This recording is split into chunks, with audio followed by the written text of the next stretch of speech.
अमरावती जिल्ह्यात 26 नोव्हेंबर ते 7 डिसेंबर दरम्यान झालेल्या अवकाळी पावसानं 2,97,972 शेतकऱ्यांच्या 1,85,696 हेक्टरमधील खरीप आणि रब्बी पिकं, फळपिकं आणि भाजीपाला पिकांचं 33% नुकसान झालं आहे। यासाठी 206,33,32,830 रुपयांच्या मदत निधीची मागणी जिल्हाधिकाऱ्यांनी शुक्रवारी शासनाला केली आहे। अवकाळी पावसानं 2,51,049 शेतकऱ्यांच्या 1,48,043 हेक्टरमधील जिरायती पिकांचं नुकसान झालंय।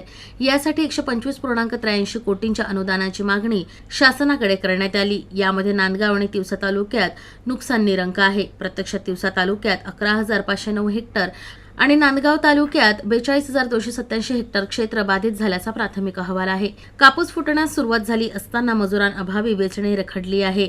दरम्यान अवकाळीनं दणका दिल्यामुळे कापूस बोंडातच भिजला आणि प्रतवारी घटली।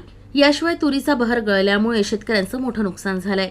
जिल्हा प्रशासनानं 1,65,000 हेक्टरमधील पिकं बाधित झाल्याचा प्राथमिक अंदाज शासनाला पाठवला होता।